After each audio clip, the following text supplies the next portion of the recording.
Welcome students. আজকে আমরা শুরু করব 11-এর প্রথম অধ্যায় সেট থিওরি। তো এই সেট থিওরি তোমাদের খুব ভালো করে জেনে নেওয়া দরকার, বুঝে নেওয়া দরকার, কেন কি এই সেট থিওরির অ্যাপ্লিকেশন পরবর্তী যে অঙ্ক তোমার এর পরের চ্যাপ্টারই আছে ফাংশন, তারপরে আবার ক্লাস 12-এ আছে রিলেশন ফাংশন, প্রবাবিলিটি, এগুলোতে কিন্তু সেট থিওরির অ্যাপ্লিকেশন খুব লাগবে, দরকার হবে। তো সেট থিওরির অ্যাপ্লিকেশন তোমার পরের অঙ্কগুলোতেও দরকার হবে, তাছাড়া আরও অনেক জায়গায় সেট থিওরি দরকার হবে। তো সেই জন্য সেট থিওরি তোমরা খুব ভালো করে বুঝে নাও। তাহলে আমরা যে সেট থিওরি আজকে শুরু করব, তো সেট থিওরি শুরু করার আগে নাম্বার সিস্টেমটা ভালো করে বুঝে নাও, কেন কি সেটের অঙ্ক করতে গিয়ে, সেট থিওরি করতে গিয়ে বারবার আমাদের এই নাম্বার সিস্টেমটা আমাদের মুখোমুখি হতে হবে। সুতরাং নাম্বার সিস্টেমটা ভালো করে বুঝে নাও। তোমরা ক্লাস 9-এ করেছো, তবুও আর একবার বলে দিই, ক্লাস 9-এ হয়তো ভুলে গেছো, অনেক দিন হয়ে গেল, তো আর একবার বলে দিচ্ছি নাম্বারগুলো। তাহলে হচ্ছে ন্যাচারাল নাম্বার। প্রথমে আমরা বলি ন্যাচারাল নাম্বার, অর্থাৎ স্বাভাবিক সংখ্যা। স্বাভাবিক সংখ্যা ন্যাচারাল নাম্বার, সেটাকে এন দিয়ে ডিনোট করা হয়। কী দিয়ে ডিনোট করা হয় সেগুলোও কিন্তু খুব ভালো করে জেনে নাও, কেন পরবর্তী সেট থিওরিতে আমাদের এগুলোও লাগবে কাজে। তাহলে ন্যাচারাল নাম্বারস, স্বাভাবিক সংখ্যাকে এন দিয়ে, ক্যাপিটাল এন দিয়ে ডিনোট করা হয়। আর এই ন্যাচারাল নাম্বারস কোনগুলো? 1 থেকে শুরু করে নাম্বারগুলো 1 2 3 4 5 6 7 8 9 10, এই সব নাম্বারগুলো একদম ইনফিনিটি পর্যন্ত, এই নাম্বারগুলো হলো ন্যাচারাল নাম্বারস। তাহলে ন্যাচারাল নাম্বারস দেখছো, there is no largest natural number. কেন কি ন্যাচারাল নাম্বার তুমি যত নাম্বারই বলো তার সঙ্গে +1 করে পরের ন্যাচারাল নাম্বারটা আমরা পেয়ে যাব, বাট স্মলেস্ট ন্যাচারাল নাম্বার হচ্ছে 1। এরপরে দেখো হোল নাম্বারস। হোল নাম্বারস কোনগুলো? হোল নাম্বারস অখণ্ড সংখ্যা, অর্থাৎ natural numbers including zero, zero এবং ন্যাচারাল নাম্বারগুলো নিয়ে হলো হোল নাম্বারস বা অখণ্ড সংখ্যা। তাহলে এটাকে হোল নাম্বার বা অখণ্ড সংখ্যাকে ডব্লিউ দিয়ে ডিনোট করা হয়। এরপরে হচ্ছে ইন্টিজার্স। ইন্টিজার্স কোনগুলো? পূর্ণ সংখ্যা। পূর্ণ সংখ্যা ইন্টিজার্সকে জেড দিয়ে ডিনোট করা হয়, এবং এইগুলো হচ্ছে তোমার এই যে মাইনাস যত ঋণাত্মক নাম্বারগুলো আছে, -1 -2 -3 -4 -5, এমন করে সব ঋণাত্মক নাম্বারগুলো, এবং পুরো হোল নাম্বার অর্থাৎ 0 1 2 3 4 5 6 7 8 9 10 এরকম। তাহলে দেখো ইন্টিজার্স, স্মলেস্ট ইন্টিজার বা লার্জেস্ট ইন্টিজার কিন্তু কিছু নেই, সবগুলোই হচ্ছে তোমার মাইনাস দিয়ে তুমি যত খুশি নাম্বার লিখতে পারো সেগুলো হচ্ছে ইন্টিজার্স। 0 এদিকে 1 2 3 4 দিয়ে যত নাম্বার লিখতে পারো এগুলো সবই হচ্ছে কি ইন্টিজার্স। এরপরে দেখো রেশনাল নাম্বারস বা মূলদ সংখ্যা। রেশনাল নাম্বার মূলদ সংখ্যা, একে কিউ দিয়ে, ক্যাপিটাল কিউ দিয়ে ডিনোট করা হয়, এবং এগুলো রেশনাল নাম্বার কোনগুলো? p/q আকারে লেখা যায় এমন যে কোনো সংখ্যা হলো রেশনাল নাম্বার। সেটা তোমার 2 হতে পারে, 9 হতে পারে, 5 হতে পারে, হ্যাঁ, এটা 0.9, 0.9ও হতে পারে। কেন কি 0.9কে আমরা কী করে লিখতে পারি? 9/10, ঠিক আছে। তারপরে যে কোনো ফ্র্যাকশান 1/3 -3 -3/2, এরকম যে কোনো নাম্বার যেগুলোকে আমরা p/q আকারে লিখতে পারি সেগুলো হচ্ছে মূলদ সংখ্যা বা রেশনাল নাম্বার। -1/5, শুধু 5ও হবে, কেন কি 5কে আমরা কী করে লিখতে পারবো? 5/1, তাহলে যে কোনো পূর্ণ সংখ্যা বাই 1 করে লিখতে পারবো। সুতরাং রেশনাল নাম্বার হলো যে কোনো p/q আকারে লেখা যায় এমন যে কোনো সংখ্যা হচ্ছে রেশনাল নাম্বারস বা মূলদ সংখ্যা। এবার ইররেশনাল নাম্বারস কোনগুলো? অমূলদ সংখ্যা। অমূলদ সংখ্যা হলো যে সংখ্যাগুলোকে p/q আকারে লেখা যায় না, যেমন ধরো √5। এবার √5-এর যদি ভ্যালু তোমরা বার করতে যাও, নির্ণয় করতে চাও, তাহলে কি হবে? তোমার 2 2 যা 4, প্রথমে 2 আসবে, তারপর পয়েন্ট দিয়ে পরপর নাম্বার চলেই আসবে, তোমার কোথাও গিয়ে কিন্তু ভাগ শেষ হবে না। তাহলে এইরকম টাইপের এই সংখ্যাগুলো বলবো অমূলদ সংখ্যা বা ইররেশনাল নাম্বার। যেমন √2ও তাই, √2 তুমি করতে যাও তাহলে ওরকম পরপর চলেই আসবে নাম্বার, কোথাও গিয়ে কিন্তু শেষ হবে না। আর রিয়াল নাম্বার হচ্ছে বাস্তব সংখ্যা। বাস্তব সংখ্যা কোনগুলো? মূলদ এবং অমূলদ সংখ্যা নিয়ে, অর্থাৎ এতক্ষণ আমরা এইখান থেকে শুরু করে এগুলো যতগুলো নাম্বার বললাম এই সব নাম্বারগুলোই হলো বাস্তব সংখ্যা। তার রিয়াল নাম্বারস আর হলো মূলদ ও অমূলদ সংখ্যা।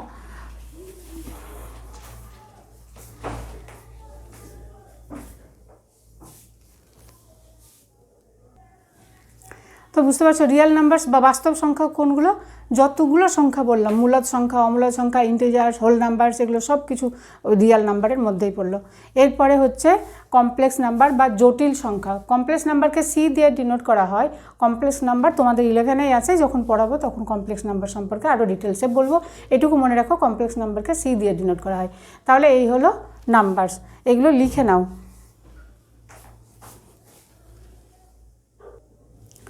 তাহলে দেখো নাম্বারগুলোকে যদি আমরা এরকম একটা ছকে লিখতে চাই তাহলে এইভাবে লিখতে পারবো। রিয়েল নাম্বার আবার ধরো দুই প্রকার হয়ে গেল, rational numbers, irrational numbers. Rational নাম্বারগুলো আবার দুই রকম, নন ইন্টিজার্স কোনগুলো, যেগুলো ধরো ফ্র্যাকশান আসছে সেগুলো নন ইন্টিজার্স আবার দুই রকম, নেগেটিভ ইন্টিজার্স এবং হোল নাম্বারে আবার কী থাকছে, 0 আর ন্যাচারাল নাম্বার। তাহলে এই ছকটাও নোট করে রেখে দাও। ক্লাস 11-এর সেট থিওরি আমরা শুরু করলাম। 11-এর তো বটে এটা লাগবে, প্লাস ক্লাস 12 উচ্চ মাধ্যমিক পরীক্ষা তো হচ্ছে না, বরং যারা জয়েন্ট এন্ট্রান্স বা এরকম যে এই পরীক্ষাগুলো দিতে চাও তাদের জন্য কিন্তু এগুলো খুব ইম্পর্ট্যান্ট, এগুলো নোট করে নাও।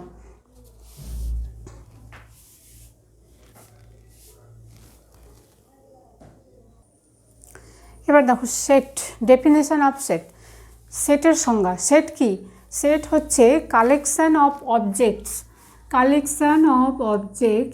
বস্তুসমূহের সংকলন বা কালেকশন অফ অবজেক্টসকে কখন আমরা সেট বলবো? যখন এই তিনটে কন্ডিশন ফুলফিল হবে। তিনটে কন্ডিশন কি? 1 নম্বর ওয়েল ডিফাইন্ড অর্থাৎ সুসংগত কথার অর্থ কি? অর্থাৎ আমরা যেটা বলবো কোনো একটা কালেকশান অফ অবজেক্টস, সেটা যে কোনো ব্যক্তিকে জিজ্ঞাসা করলে তার অ্যান্সার যেন একই আসে, কোনো আলাদা অ্যান্সার যাতে না আসে। যেমন ধরো যদি বলা হয় ইংরেজি স্বরবর্ণের ভাওয়েল, তাহলে তুমি যাকে জিজ্ঞাসা করো ইংরেজি স্বরবর্ণের সবগুলো ভাওয়েলগুলি বা 5টা ভাওয়েল কী কী, তাহলে 5টা ভাওয়েল কী কী হবে? এ, ই, আই, ও, ইউ, এই 5টাই ভাওয়েল হবে। হ্যাঁ, এই ছাড়া আর অন্য কোনো ভাওয়েল হবে না। এটা যাকে ক্লাস 9, 11, 12 নার্সারিতে হয়তো শিখবে না, তারপর থেকে মানে যারা জানে তারা সবাই কি বলবে যে এই 5টাই হচ্ছে ভাওয়েল, তাই তো? এর থেকে এটার আর কোনো চেঞ্জ নেই। সুতরাং এটা হলো ওয়েল ডিফাইন্ড, সবার জন্য একই হবে। বা ধরো ইন্টিজার তো আমরা বললাম, ন্যাচারাল নাম্বারও বললাম। ন্যাচারাল নাম্বার কি? 1 থেকে শুরু করে। এবার যদি আমরা বলি ফার্স্ট 5 ন্যাচারাল নাম্বার, তাহলে ফার্স্ট 5 ন্যাচারাল নাম্বার কী হবে? 1, 2, 3, 4, 5, ঠিক আছে? তাহলে এগুলো হলো ওয়েল ডিফাইন্ড। বা বলা হলো যে ভারতবর্ষের নদীসমূহ, তাহলে ভারতবর্ষের নদীসমূহ যদি আমরা বলি তাহলে ভারতের যে নদীগুলো আছে সেগুলোই হবে। ভারতের বাইরের কোনো নদীকে যদি বলি তাহলে সেগুলোর মধ্যে কিন্তু সেটার মধ্যে আসছে না। তো এইগুলো হচ্ছে তোমার ওয়েল ডিফাইন্ড, বুঝতে পারলে? বা বলা হলো কলকাতার কলেজসমূহ, সুতরাং কলকাতায় কতগুলো কলেজ আছে, সেই কলকাতার মধ্যে যে কলেজগুলো আছে শুধুমাত্র সেগুলো হবে। কলকাতার বাইরে যদি সেই কলেজগুলো থাকে কেউ বলে তাহলে সেগুলো হবে না। এবং যে কোনো লোককে জিজ্ঞাসা করা হোক না কেন অ্যান্সার ওটাই হবে। তাহলে এগুলো হচ্ছে ওয়েল ডিফাইন্ড। হ্যাঁ, আচ্ছা, তাহলে ওয়েল ডিফাইন্ড কোনগুলো নয়? যেমন ধরো যদি বলা হয় যে তোমাদের ক্লাসের বেস্ট গার্ল, তাহলে বেস্ট গার্ল বলতে আমরা এবার বেস্ট গার্ল এটা তো ব্যক্তি নিরপেক্ষ হয়ে যাবে, কিংবা সবার ক্ষেত্রে একই রকম না। বেস্ট গার্ল কোন দিক দিয়ে?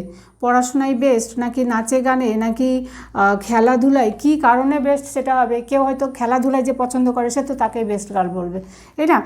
তো এটা হচ্ছে কি ব্যক্তি নিরপেক্ষ হয়ে গেল। তাহলে এইভাবে এগুলোকে কিন্তু ওয়েল ডিফাইন্ড বলা যাবে না, ঠিক আছে?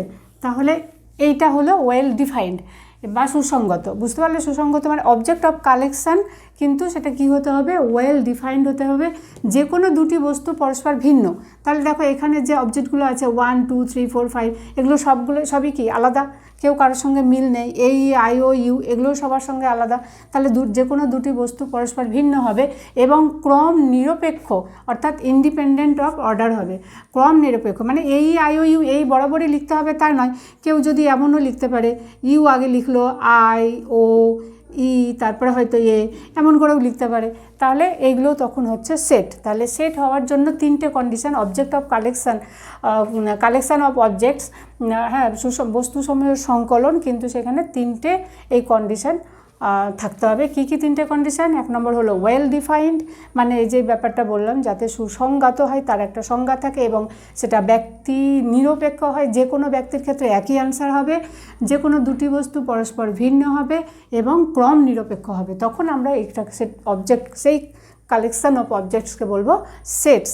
বুঝতে পারছো? আচ্ছা, এবার সেটকে আমরা কি করে ডিনোট করব? যে কোনো সেটকে আমরা ক্যাপিটাল লেটার দিয়ে ডিনোট করবে। যেমন ধরো যদি আমরা বলি যে ইংরেজি বর্ণমালার স্বরবর্ণের সেট, তাহলে ইংরেজি বর্ণমালার স্বরবর্ণের সেট বলবো, তাহলে এই সেটকে আমরা যা কিছু যে কোনো ক্যাপিটাল লেটার দিয়ে এটাকে ডিনোট করতে পারো। তাহলে A B C D x Y Z, যে কোনো ক্যাপিটাল লেটার দিয়ে একটা সেটকে আমরা বোঝাতে পারি, ডিনোট করতে পারি। এবং সেটের যে এলিমেন্টগুলো থাকবে সেগুলো কিন্তু অবশ্যই সেকেন্ড ব্র্যাকেট দিয়ে লিখবে। তাহলে আমরা এখানে কি বললাম যে ইংরেজি বর্ণমালার স্বরবর্ণগুলো, হ্যাঁ ভাওয়েল, ইংরেজি বর্ণমালার ভাওয়েল, তাহলে ভাওয়েলকে যদি আমরা একটা সেট এ দিয়ে ধরো ডিনোট করলাম, তাহলে এ ইজুকাল টু কী হলো? এ ই আই ও ইউ, এগুলো হলো। তাহলে যখন আমরা কোনো একটা সেটকে বোঝাবো তখন সেই সেটকে চিহ্নিত করবে ক্যাপিটাল লেটার দিয়ে। A B C D x Y Z যা খুশিতে নিতে পারো, যে কোনো একটা ক্যাপিটাল লেটার দিয়ে এটাকে ডিনোট করতে হবে। আর সেটার মধ্যে যেগুলো থাকছে, আমরা যেমন ভাওয়েলগুলো বললাম, এইগুলোকে বলে সেটের এলিমেন্ট। এই এলিমেন্টগুলো যখন লিখবে, এলিমেন্ট বা সেটের পদ, তাহলে সেটের পদগুলোকে যখন লিখবে তখন কি লিখবে? স্মল লেটার দিয়ে, A B C D x y, small letter দিয়ে এক্স ওয়াই জেড, যখন যা কিছু হোক না কেন, যদি আমরা সেটের এলিমেন্টগুলো যখন লিখব তখন স্মল লেটার দিয়ে লিখবে যদি দরকার হয়, তাহলে স্মল লেটার ইউজ করবে। আর যদি মানে সেট চিহ্নিত করতে, অর্থাৎ সেকেন্ড ব্র্যাকেটের বাইরে এ ইকুয়াল টু করে যে লিখলাম, এইখানে কোনো একটা সেটকে আমরা যখন বোঝাবো তখন ক্যাপিটাল লেটার দিয়ে লিখবে। বোঝা গেল? তাহলে এই হলো। তাহলে এই একটা সেট ধরো, এই সেটের তাহলে কতগুলো এলিমেন্ট আছে? 1 2 3 4 5, 5টা। হ্যাঁ, তাহলে এই সেটের পদ সংখ্যা হচ্ছে 5, নাম্বার অফ এলিমেন্ট অফ এ হচ্ছে 5। তো এই হলো এলিমেন্ট এবং সেট। এবার কোনো একটা সেটকে আমরা কিভাবে রিপ্রেজেন্ট করব? সেটকে আমরা রিপ্রেজেন্ট করতে পারি, presentation of set. Presentation of set দুই প্রকারে হতে পারে, উপস্থাপনা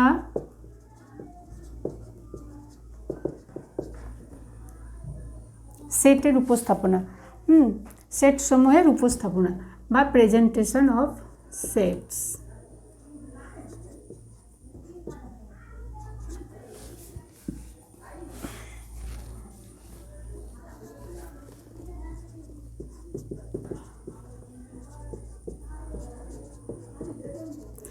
এটা প্রেজেন্টেশন অফ সেটস তুমি দুইভাবে করতে পারো।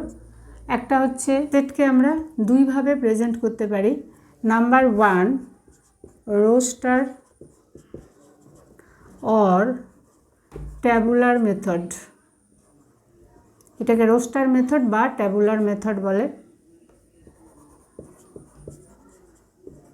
আরেকটা হচ্ছে set builder method.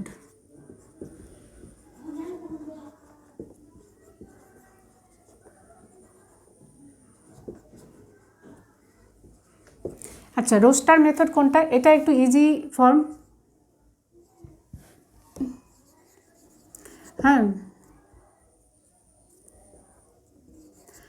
Roaster method বা ট্যাবুলার মেথড কখন হবে? ধরো আমরা বললাম কি বলবো, তোমার ন্যাচারাল নাম্বারগুলোই ধরো বললাম ন্যাচারাল নাম্বার লেস দ্যান 6। তাহলে ন্যাচারাল নাম্বার লেস দ্যান 6, এটা যদি আমরা একটা সেট বলি, তাহলে এই সেটকে ধরো আমি এন দিয়ে ডিনোট করলাম। তাহলে এন তো আমরা পুরো ন্যাচারাল নাম্বারই ধরি। তাহলে ধরো এই সেটকে আমরা এ দিয়ে ডিনোট করলাম, তাহলে এ ইকুয়াল টু 1 2 3 4 5। এটা কি হলো? এটা হলো ন্যাচারাল নাম্বার লেস দ্যান 6, তাহলে 1 2 3 4 5। তো আমরা এইভাবে সেটকে লিখতে পারি। এইভাবে যখন সেটটা লিখলাম, এই যে সেকেন্ড ব্র্যাকেট দিয়ে, এটা কিন্তু সেকেন্ড ব্র্যাকেট দিয়েই লিখবে, এটাকে ফার্স্ট ব্র্যাকেট বা এরকম থার্ড ব্র্যাকেট দিয়ে কিন্তু লিখবে না, তাহলে কিন্তু ভুল হয়ে যাবে। সেট আমাদের দেখাতে হলে অবশ্যই সেকেন্ড ব্র্যাকেটই লাগবে, যে এরকম এই ব্র্যাকেটটাই কিন্তু দরকার, কখনোই ফার্স্ট ব্র্যাকেট বা থার্ড ব্র্যাকেট দিয়ে লিখবে না। তাহলে তোমার natural numbers less than 6, 1 2 3 4 5 6, sorry 5, less than 6 তাহলে 5 পর্যন্ত। তাহলে এটা হলো, এইভাবে যখন আমরা সেটকে উপস্থাপনা করব তখন এটা হলো set roster form or tabular method. হ্যাঁ, এবার এই সেটটাকে আমি আবার কিভাবে লিখতে পারি, a equal to x, x একটা এলিমেন্ট নিলাম, আর এই যে দুটো ফোঁটা দিলাম কলন, এটার অর্থ হলো সাচ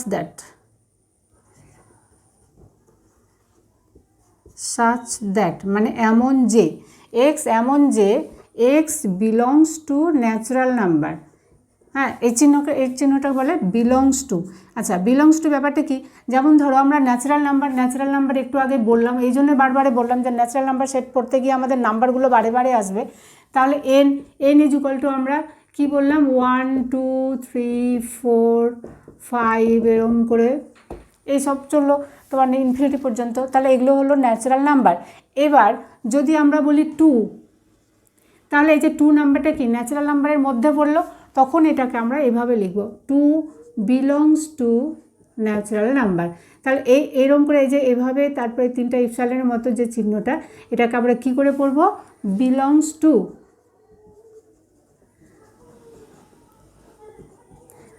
টু, তাহলে 2 belongs to n natural number. এবার ধরো আমরা বললাম -2 বা -3, এবার -3 তো ন্যাচারাল নাম্বারের মধ্যে পড়লো না, তাহলে -3 কি বলবো, does not belongs to, -3 does not belongs to n, does not belongs to এভাবে লিখবে, এবার কেটে এরকম করে বিলংস টু চিহ্ন দিয়ে তারপরে এটা কেটে দাও, তাহলে এটা হলো does not belongs to, -3 does not belongs to n। বুঝতে পারছো? তাহলে আমরা যখন আমরা সেট বিল্ডার মেথডে লিখব এটা যে ন্যাচারাল নাম্বার লেস দ্যান, তাহলে আমরা সেটটা কি বলছি, ন্যাচারাল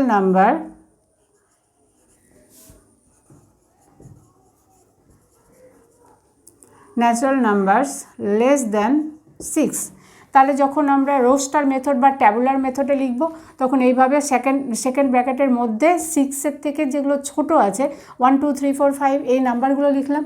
এবার এটাকে যদি আমরা সেট বিল্ডার মেথডে লিখি তাহলে তখন কীভাবে লিখব, a is equal two x, A such that, এই দুটো ফোঁটা হচ্ছে x such that x belongs to N, এনের মধ্যে আছে, কিন্তু এনটা আবার কি এই পর্যন্ত শেষ হয়ে গেল না, এক্স বিলংস টু এন মানে কি, এন তো অনেকগুলো আছে, 1 2 3 4 5 6 7 8 9 10 একদম ইনফিনিটি পর্যন্ত। তাহলে শুধু এটুকু বললে হবে না, এটা আবার বলে দিতে হবে এন লেস দ্যান 6, তাহলে গিয়ে এটা তখন হলো সেট বিল্ডার মেথডে। বুঝতে পারছো? তাহলে এটা নোট করে নাও।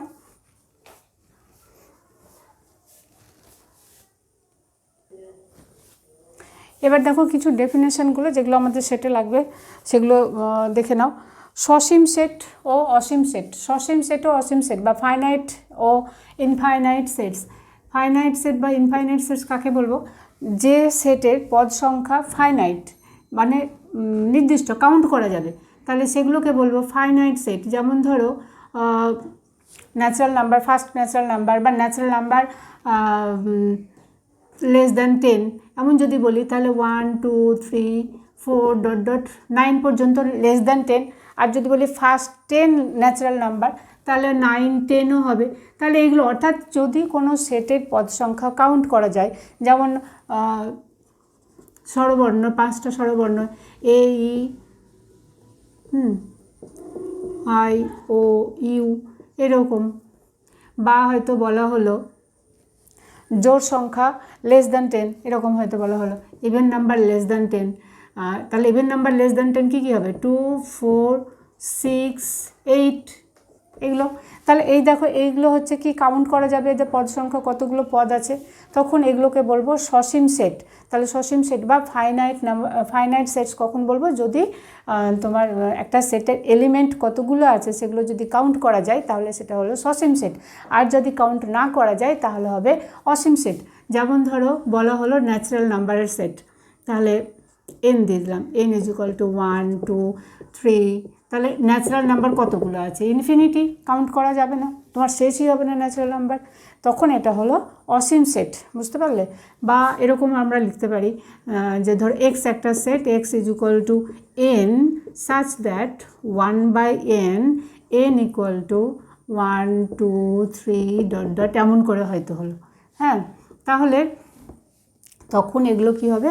তখন এগুলো অসীম সেট হবে, যখন সেটের পদ সংখ্যা কাউন্ট করা যাবে না, সেগুলো হলো অসীম সেট। এবার একপদী সেট, একপদী সেট কোনটা? একপদী বা সিঙ্গেলেটন সেট। সিঙ্গেলেটন সেট বা একপদী সেট কোনটা? যে সেটের পদ সংখ্যা মাত্র একটিই থাকবে। যেমন ধরো একটা সেট ধরে নিলাম 3, একটা এলিমেন্ট আছে, তখন এরকম একটা সেটকে বলবো একপদী সেট। সেই সেটের মধ্যে এটা ধরলাম বি একটা সেট যেখানে শুধুমাত্র 3 আছে, তখন এটাকে বলবো একপদী সেট। এবার হলো নাল সেট বা শূন্য সেট। শূন্য সেটটা খুব ইম্পর্ট্যান্ট, শূন্য সেটটা ভালো করে শোনো। শূন্য সেট কখন? শূন্য সেট হলো যে সেটে কোনো এলিমেন্ট থাকবে না, কোনো এলিমেন্ট নেই। এই শূন্য সেটকে ডিনোট করা হয় ফাই দিয়ে অথবা এরকম সেকেন্ড ব্র্যাকেট দিয়ে, শুধু সেকেন্ড ব্র্যাকেট দিয়ে রাখবে, এইখানে কোনো এলিমেন্ট লিখবে না। যদি শূন্য সেট হয় বা নাল সেট বা এমটি সেট যদি আমাদের বলে লিখতে, তাহলে হয় ফাই লিখতে হবে অথবা আমরা এরকম করে সেকেন্ড ব্র্যাকেট দিয়ে, এরকম সেকেন্ড ব্র্যাকেট দিয়ে ভেতরে ফাঁকা, এরকম করে শূন্য সেটকে আমরা বোঝাতে পারবো। এখানে কিন্তু শূন্যও লিখবে না, কেন কি শূন্য যদি লিখি তাহলে শূন্য তো একটা এলিমেন্ট হয়ে গেল, তাই না?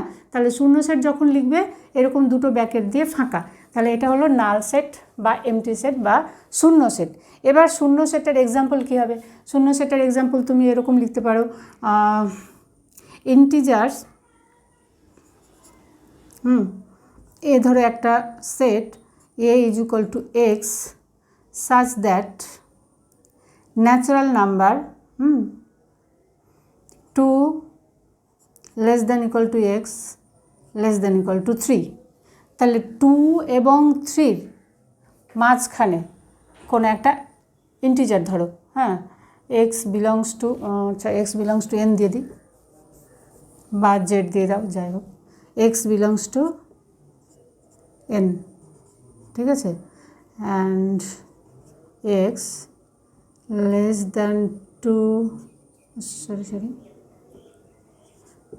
Less than x less than 3।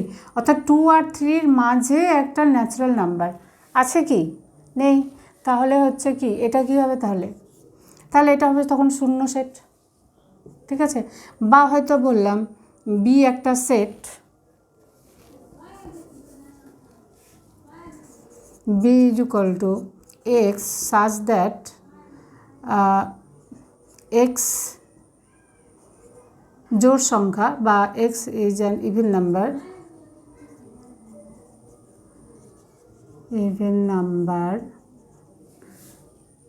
to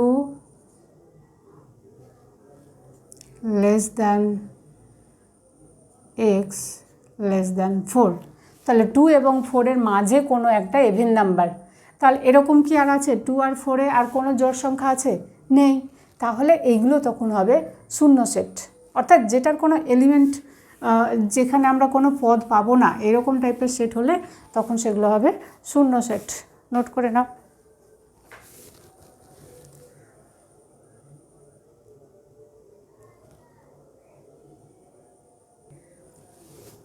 এবার বলবো উপসেট। উপসেট কাকে বলবো?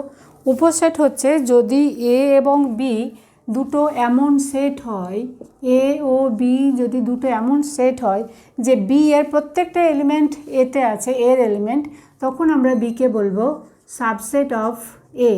সাবসেট বা উপসেট, উপসেটকে আমরা এমন করে লিখি বি সাবসেট অফ এ। ধরো এ ইজ ইকুয়াল টু লিখলাম 1 2 3 4, ঠিক আছে, আর বি ইজ ইকুয়াল টু লিখলাম 2 3 4 1, এরকম ধরো লিখলাম।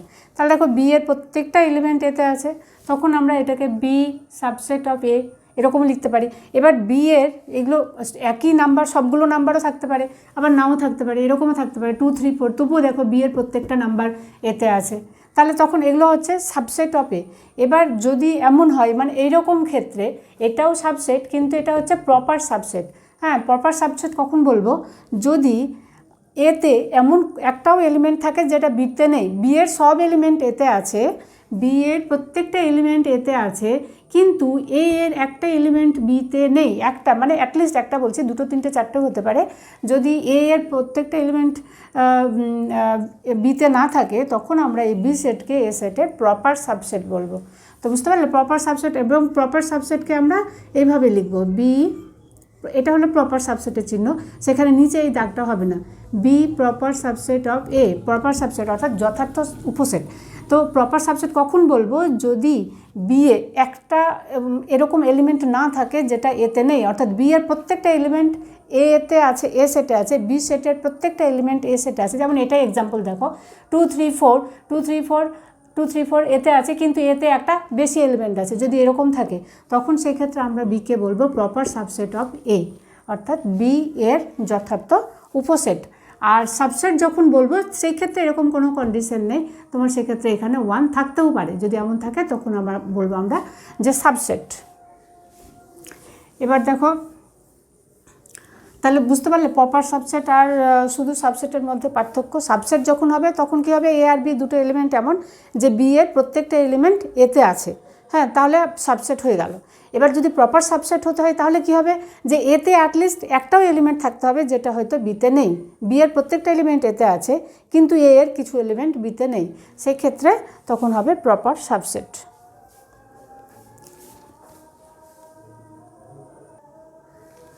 এবার বলবো সার্বিক সেট। সার্বিক সেট বা ইউনিভার্সাল সেট। সার্বিক সেট কাকে বলে দেখো, যখন কতগুলো সেট একটা বড় বৃহত্তর একটা সেটের অংশ হবে তখন ওগুলোকে আমরা বলবো সার্বিক সেট। বুঝতে পারছো? যেমন ধরো, আমি একটা ছোট উদাহরণ দিয়ে বোঝাই।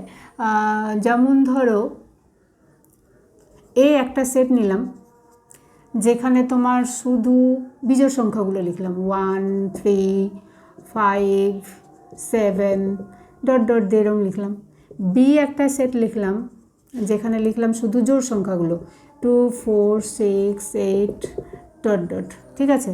সি ধরে একটা সংখ্যা লিখলাম যেখানে 3 দিয়ে মাল্টিপল করা যায়, মানে 3 দিয়ে ভাগ করা যায় এরকম, 3 দিয়ে ভাগ করা যায় এমন সংখ্যাগুলো, তার মানে 3, তারপরে হচ্ছে তোমার 6, হ্যাঁ 9 12 এগুলো লিখলাম। এবার এইগুলো সবই কি দেখো, সবগুলোই হচ্ছে কি ন্যাচারাল নাম্বার। তাহলে আমরা natural number N is equal two, তো আমরা লিখলাম কি যে 1 2 3 4 5 ডট ডট করে একদম চললো একদম ইনফিনিটি পর্যন্ত। তাহলে দেখো এ সেটও এন সেটের অন্তর্গত, বি সেটও এন সেটের অন্তর্গত, সি সেটও এন সেটের অন্তর্গত, তখন এই এন সেটকে আমরা বলবো সার্বিক সেট।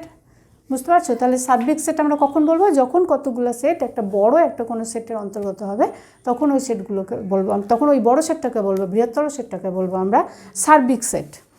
এবার বলবো সূচক সেট। সূচক সেটটা খুব ইম্পর্ট্যান্ট, ভালো করে শোনো। সূচক সেট কাকে বলবো? সূচক সেট বা পাওয়ার সেট। ধরো একটা সেট এ আছে, A equal to A B C, অর্থাৎ 3টে ইংরেজি বর্ণমালার 3টে এ বি সি এর নিয়ে একটা হলো সেট। তাহলে এই সেটের কটা পদ আছে? 1 2 3, 3টে পদ আছে, ঠিক আছে। তাহলে এই সেটের উপসেটগুলো কি কি হতে পারে? এবার উপসেটগুলো এরকম হতে পারে, দেখো এটা মনে রাখবে, ফাই কিন্তু যে কোনো 1 নম্বর উপসেট। উপসেট কার উপসেট? এ এর উপসেট কি কি হতে পারে? শূন্য সেট। ফাই যেটা, ফাই হচ্ছে যে কোনো সেটের উপসেট। বুঝতে পারছো? এটা কিন্তু মনে রাখো, ফাই অর্থাৎ শূন্য সেট, যে কোনো সেটের উপসেট। তাহলে এই সেটের একটা উপসেট হলো ফাই। 2 নম্বর আর কি হতে পারে? প্রত্যেকটা এলিমেন্ট একটা একটা করে যদি নাও, ধরো এ বি সি, তাহলে এ একটা উপসেট, বি একটা উপসেট, সি সেটও একটা উপসেট হলো। এই সেটগুলো হচ্ছে কি এ সেটের উপসেট। আবার দেখো আমরা যদি দুটো দুটো করে নিই তাহলে কি হবে? এ বি এ সি, অর্থাৎ দুটো দুটোকে পদ নিয়ে একটা করে আবার সেট বানাচ্ছি। এখান থেকে আমরা কতগুলো সেট বানাতে পারবো, একটা একটা পদ নিয়ে একটা করে সেট বানালাম, আবার দুটো দুটো পদ নিয়েও একটা করে সেট বানাচ্ছি, এ বি এসি বিসি। হ্যাঁ, তাহলে এইগুলো হচ্ছে দেখো এখানে তিনটে সেট পেলাম, আবার সবগুলোকে একসঙ্গে নিয়েও আর একটা সেট হবে। তাহলে এগুলো সবই হচ্ছে উপসেট। 3 নাম্বার আর কি হতে পারে, এ বি সি। তাহলে এ বি সি বলতে কি এটাই বোঝাচ্ছে, তার মানে এ।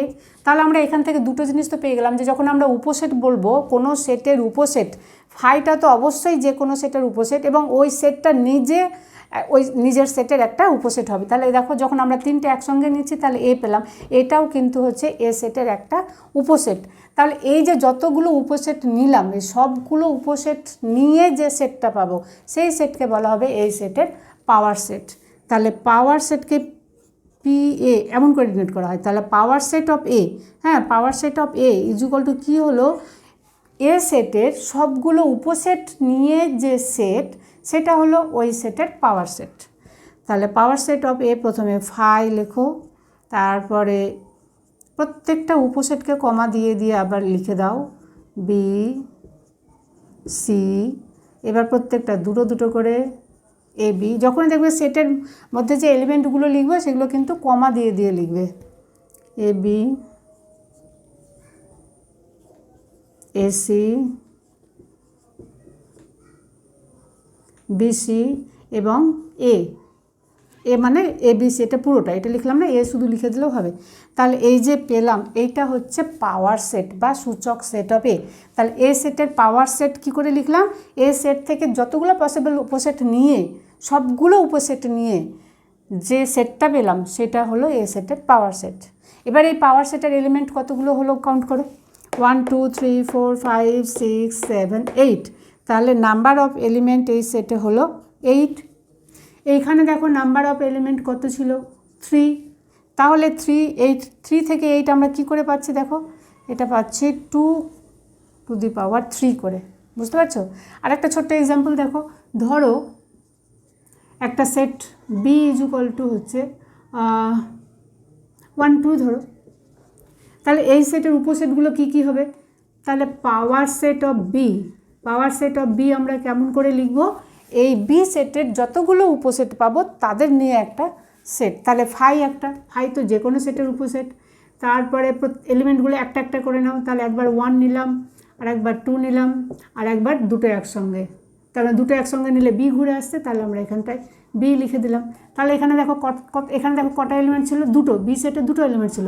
পাওয়ার সেটে কটা এলিমেন্ট হলো, 1 2 3 4 4টা এলিমেন্ট, তার মানে কী পেলাম 2 স্কোয়ার।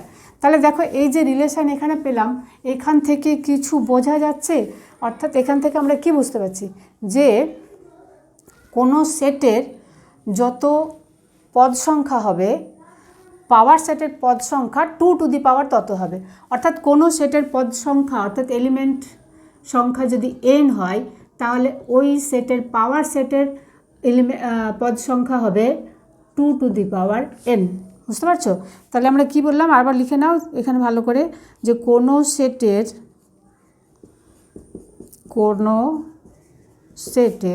পদ সংখ্যা